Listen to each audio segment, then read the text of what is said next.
There are truths so sacred, so powerful that the moment they pass your lips, the world listens. And sometimes something else listens too. There are things in this world too sacred, too holy, too potent, so much so that speaking them aloud doesn't just reveal them, it activates them. Words carry weight. Words are spells. They shape reality. Once released, they can't be taken back. They create. They destroy. They summon. They open doors sometimes to places we aren't prepared to enter.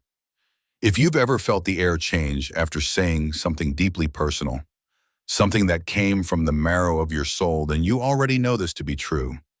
You've felt it. That invisible resistance, that sudden chill, that subtle shift in energy. Maybe it came after sharing a dream that meant everything to you. Maybe it came after voicing a truth you barely understood yourself. And yet the reaction wasn't warmth. It wasn't understanding. It was pushback. Why? Because some truths aren't meant for public display. Not because they're false, but because they're too true. There's a sacredness to revelation, a spiritual cost to exposure. And in a world obsessed with oversharing, where every thought is a post, every wound is content, silence becomes your shield. You may not even realize it, but your words are gates. And some of those gates, once cracked open, invite more than just curiosity. They become portals. And through them, the wrong energies can walk in energies that don't ask permission. If you've ever sensed unseen forces pressing against you right after you said something real, now you understand. That wasn't imagination. That wasn't coincidence. You are not just a wandering soul. You are marked, set apart, called. There is a reason you feel the pull towards solitude when others rush to the crowd. A reason you feel weight pressing on your shoulders when you wake in the night with knowing unspoken thoughts swirling. A reason why the deepest parts of you feel like they shouldn't be explained to just anyone. That's not paranoia, that's discernment. And if you're still watching this, then you already know. Somewhere inside you've felt the call, a quiet truth that can't be easily named. You've known that not everything within you is meant for public consumption. Some secrets are sacred, not because they're too strange, but because they are too real. So today we walk carefully into these untellable truths, 7 of them, not meant to be shouted, not meant to be debated, but to be held, to be guarded. Each one a piece of armor for those who walk a path the world doesn't always understand. A path of depth, of mystery, of light, and of shadow. Secret 1, not all wisdom is meant to be shared. Some revelations arrive like lightning, sudden, brilliant, holy. They split the sky of your mind, leaving you in awe. But hand that lightning to someone who lives in the dark, and they will curse the brightness. The wisdom you carry isn't for show. It's not for debate. It's not for applause. The divine truths written into your soul were placed there to guide you, not to entertain others. Sharing your deepest insights recklessly is like handing an ancient scroll to someone who sees it as a napkin. It's like giving a sacred crown to someone who only sees its weight, never its worth. And worse, when you share spiritual insight too freely, you risk distortion. What you received in clarity, others may twist into confusion. Not because they're malicious, sometimes simply because they weren't meant to hear it. You see, truth without alignment is a weapon, and sometimes that weapon is used against you. The ancient scriptures warned us, do not cast your pearls before swine. Why? Because pearls are formed through pressure, pain, patience. And those who've never endured that process will never appreciate the treasure. They'll trample it, mock it, or worse, use it as a tool to wound you. Have you felt this before? You opened your soul to someone. You dared to speak something sacred. And what met you was not reverence, but rejection. Not understanding, but silence. That wasn't a failure. It was a lesson. The more sacred the message, the more selective the messenger must become. A prophet does not speak just because someone asks. They speak when the voice in Ayashad commands it. Yes, you have received truths not for the masses, but for the mission. And not everyone will understand that. In fact, most won't. Practice spiritual discretion. Speak when the bell inside rings, not when curiosity knocks. Your spiritual insights are like keys, ancient, rare, powerful. They are not decoration. They don't belong on Instagram captions or dinner table debates. Let them rest. Let them live within you. Let them guide your path quietly until the right door appears. And when it does, that key will fit perfectly. But there's more. Because once you've learned to protect your words, you begin to realize it's not just the words you share that need guarding. It's your wounds too. Secret two to carry light is to attract darkness. The moment you say yes to the higher path, you become a signal. You shine, and when you shine, the shadows see you. The light doesn't just draw admiration, it draws resistance. And often it's subtle, silent, invisible to the casual observer. But to you, it's undeniable. Every chosen soul, no matter how anointed, no matter how disciplined, carries cracks in their armor. These aren't flaws. They are their proof of humanity. They are where the light both enters and escapes, but when exposed to the wrong person at the wrong moment, those cracks become entry points. Spiritual vulnerabilities. You may think you're just being honest, just being real, but in the spiritual realm, vulnerability isn't just emotional, it's energetic. To open your heart is to lower your shield, and not every smile is sincere. Not every ear is safe. Some listen not to help, but to gather, to store your pain for later, to use your fear as leverage. They won't strike now. They'll wait until your spirit is worn, until you're tired, and then they move. Some people, knowingly or not, are siphons, drains. They don't take your light, they leech it. That's why discernment is essential. You're not being cold for keeping certain parts of yourself private. You're being wise. Your soul is a sacred temple. Treat it as such. Let only the worthy inside. Even Jesus understood this. In the Garden of Gethsemane, with the weight of the world on his shoulders, he didn't bring everyone. He brought three. And even among the three, he walked a little farther alone to pray. There are things too holy to be witnessed by the unprepared, and that includes your pain. Not everyone is ready to see your breaking point. Not everyone should, because not everyone has the spiritual maturity to honor it. Protect your sacred space. As we saw in the last secret, even Jesus, full of divine power, chose solitude over exposure. He didn't bring the crowd into his pain. He brought only a few, and even they faltered. And that moment wasn't a failure, it was a lesson. Sometimes the ones closest to you will still lack the capacity to hold sacred space for your sorrow. Not every friend can witness your breaking without trying to fix it. Not every listener is ready to hear the weight behind your words. And this is where we must remember, proximity does not equal safety. Just because someone walks beside you doesn't mean they've earned the right to carry your vulnerability. Time has a way of revealing what the eyes cannot see. It sifts intentions. It tests loyalty. It exposes who is truly present and who is only close. Let silence be your gatekeeper. Let discernment be your compass. Speak not just when you are ready, but when the person in front of you has proven themselves worthy of your truth. Because energetic openness in unsafe environments isn't just emotionally risky, it's spiritually dangerous. You are not just a body, you are energy, you are spirit. And that spirit carries frequency, sensitivity, light. But it also carries cracks, soft spaces, wounds in progress, still healing pieces of your soul. And if you open those too soon in front of the wrong eyes or the wrong hearts, they become entry points. There are unseen forces, some moving through people, completely unaware that search for those cracks. They thrive in the words we whisper when our shields are down. Doubt, insecurity, fear spoken in front of those carrying envy, bitterness, or spiritual blindness don't fade. They amplify, they echo, and suddenly what you were trying to heal becomes what is being fed. What you speak becomes what you magnify. So guard your mouth not out of fear but out of reverence for your own journey. Not everyone has earned the right to hear your softness. Not everyone has proven they know what to do with it. So do not become bitter. Let this make you wise. Your vulnerability is sacred. Treat it as you would an ancient scroll, fragile, rare, holy. Hold it gently. Share it sparingly. And only release it when the divine gives the signal that it is safe. The cracks in your being, they don't make you fragile. They make you real. They prove that you're not pretending, not hiding, not perfect, but human, wholly alive. But when guarded with discernment, they make you untouchable. You are not called to bleed in front of crowds. You are not required to collapse in public so the world can applaud your rawness. You are called to heal in the quiet, to rise in strength, and to speak only from a place of inner wholeness. That is true spiritual power. It's not in how loud you weep, but in how silently you recover. Secret 3, your frequency is felt before you speak.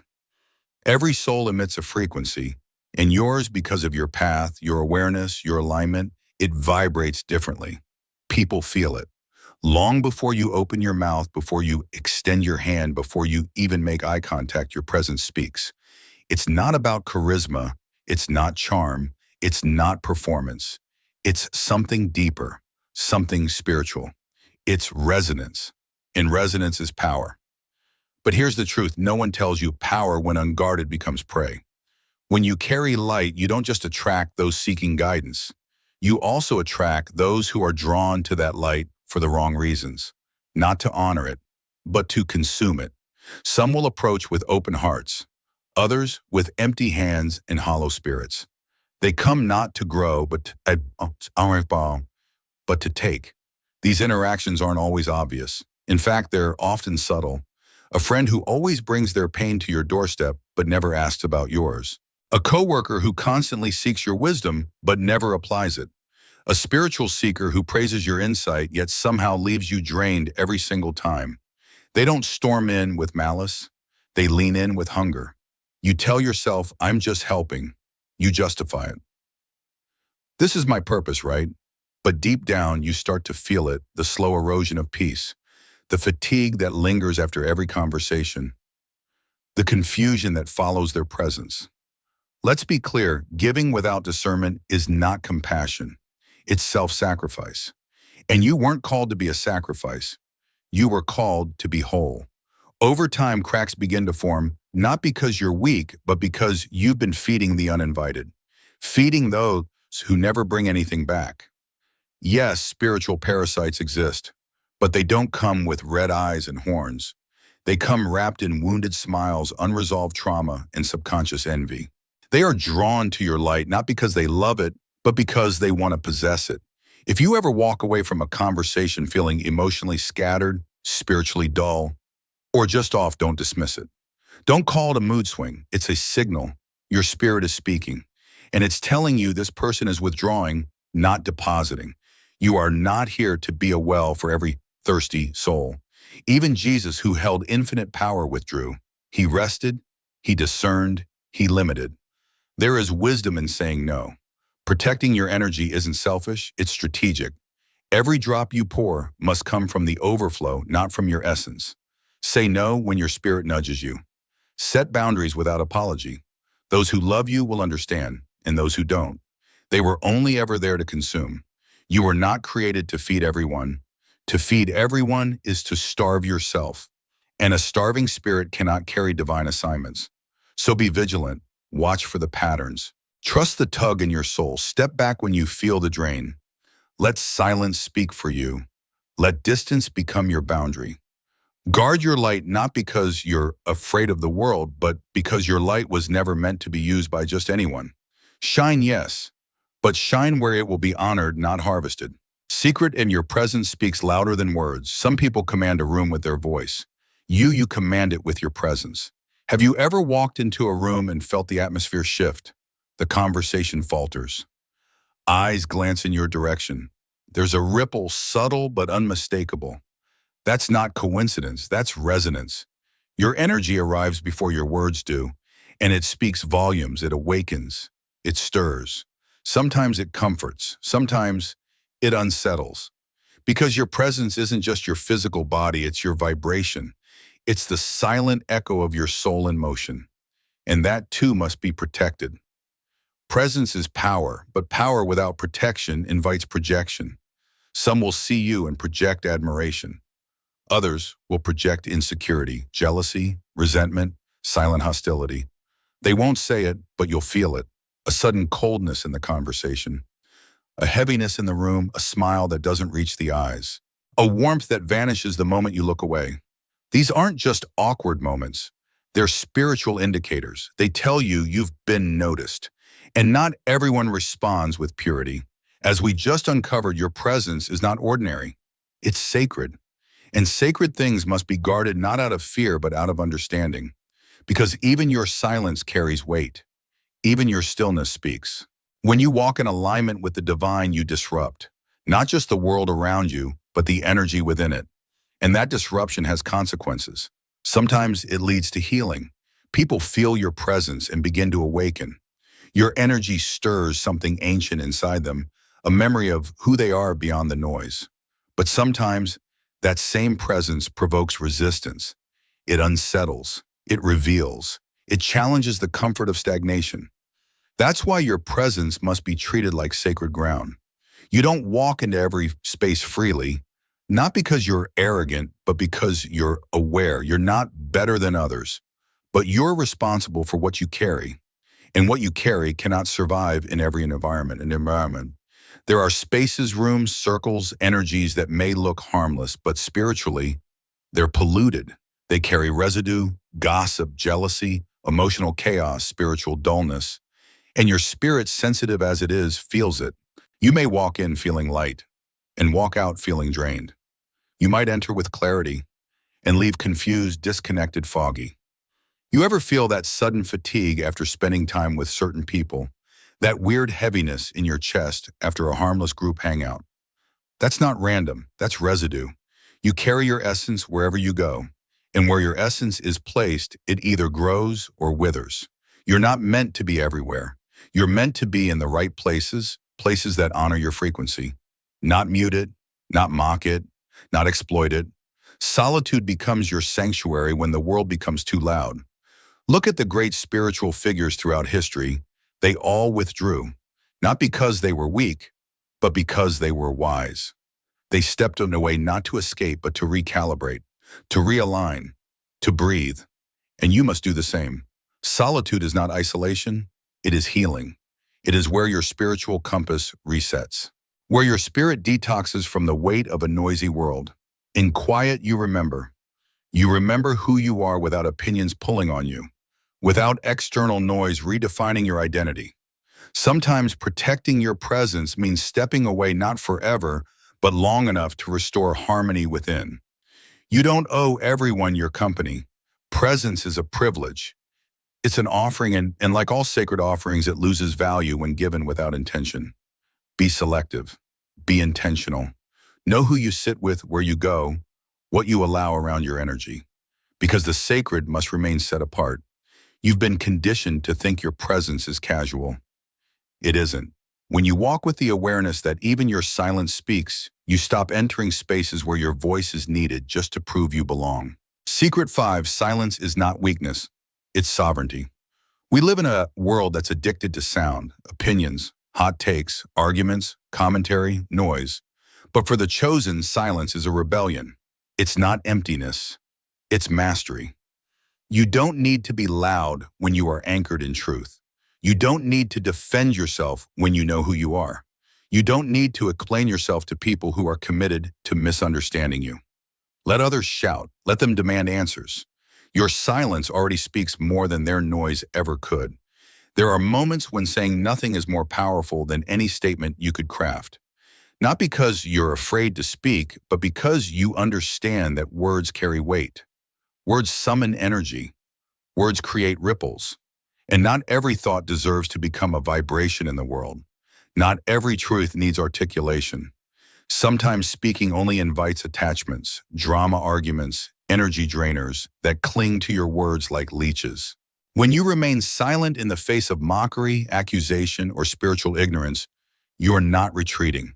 You're preserving your energy, your peace, your alignment. The world will try to bait you, to lure you into arguments, to make you explain your calling, to justify your growth. But these are traps for the unwise. When you argue with ignorance, you descend into the mud. Even Christ, when falsely accused, stood in silence. Not because he lacked truth, but because truth doesn't argue with ignorance. His stillness was his shield. It exposed the futility of empty accusations better than any defense could. That same power lives in you. You don't need to respond to every insult. You don't need to correct every rumor. Your connection to the divine is not up for debate. Let them talk. Let them wonder. Let them guess. Their confusion is not your responsibility. Silence keeps you hidden when visibility would only invite harm. But more than protection, silence bursts revelation. In the stillness, answers rise. In the quiet, your discernment sharpens. When the world's noise fades, the whisper of God becomes clear. Silence is the language of heaven. It carries a frequency that connects you directly to divine instruction. And most people miss it because they're too busy talking. But those who embrace stillness, they receive wisdom that can't be learned, only revealed. Your silence becomes a tuning fork, gaining your soul with the vibration of eternity. When you master the pause, when you resist the urge to react, when you let silence speak for you, everything changes. Your presence deepens. Your energy sharpens. Your enemies lose access. Because silence isn't a lack of voice, it's the presence of sovereignty. Practice silence not as escape, but as discipline. In a culture where everyone broadcasts their soul, be the one who guards yours. Let your stillness unsettle. Let your restraint expose what noise tries to hide.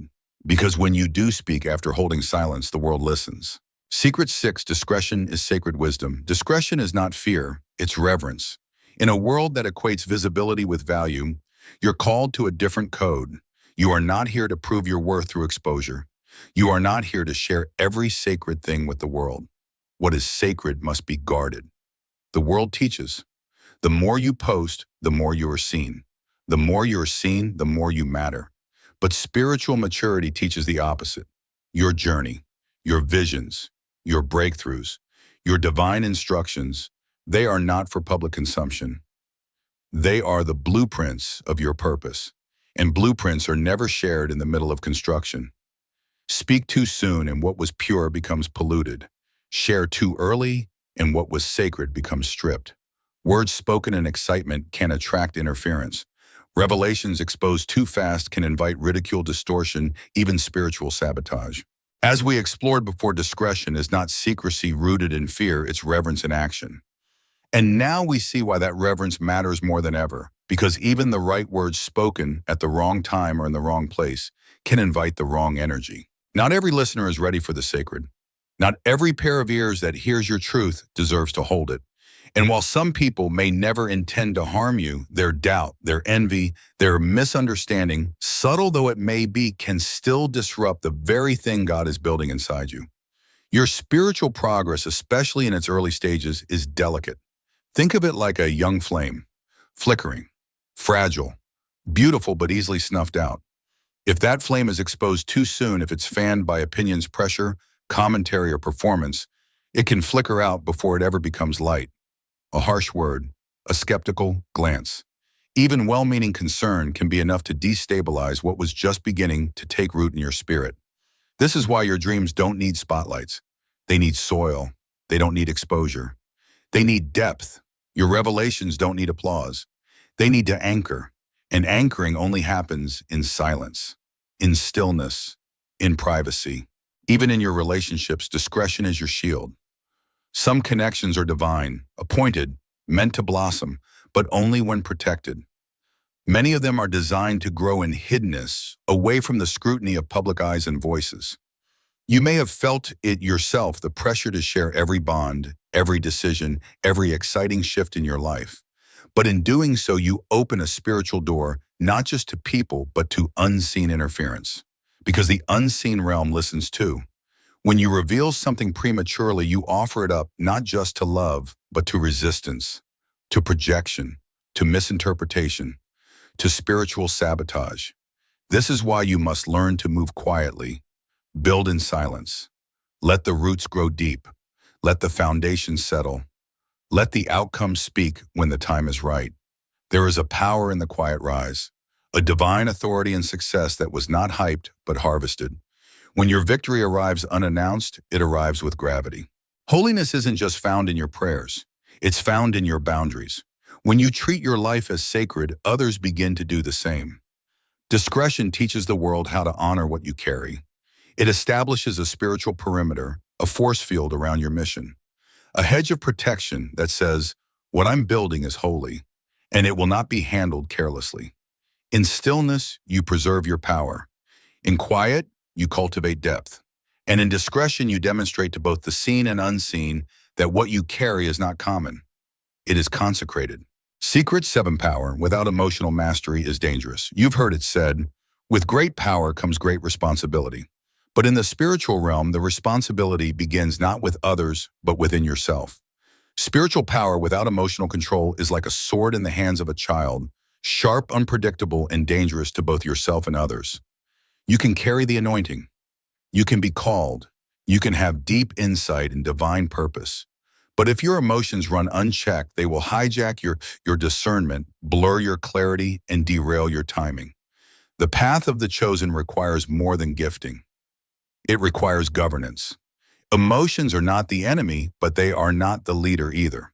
To walk in spiritual authority, you must not be ruled by what you feel. You must become the governor of your emotional landscape, the steward of your inner world. Mastery begins with awareness. You must step back not just to feel, but to observe what you're feeling. Anger, fear, joy, sorrow, they all carry messages. They're signals, alerts, and invitations to look deeper. But they are not dictators. Ask yourself, why am I feeling this? What belief is this emotion exposing? Where is this energy rooted? Because the emotion is rarely the root, it's the fruit. Trace it back. Is the frustration really about this moment, or is it about a wound left unhealed? Is the anxiety about what's ahead, or about a fear of losing control? When you identify the root, you weaken the grip. Awareness turns emotional chaos into a current you can navigate instead of a flood that overtakes you. History gives us a sobering example. Moses, a man favored by God, a leader among millions, was denied entry into the promised land. Why? One moment of emotional disobedience. He struck the rock in anger when he was instructed to speak to it in faith. That moment, brief though it was, revealed a heart not fully surrendered. The lesson is not to fear your emotions, but to fear what happens when they override obedience. Because spiritual power must be submitted to divine authority. When driven by the Spirit, power moves mountains. When driven by emotion, it breaks foundations. Emotional mastery doesn't mean suppression, it means alignment. It unlocks higher wisdom. When you're no longer controlled by every offense, every compliment, every crisis, you become a steady vessel for God's voice. People will provoke you. Life will press you. Your doubts will whisper. But if your emotions remain anchored, your spirit remains clear. You will know how to discern distractions from assignments. You will pause before reacting. You will act without regret.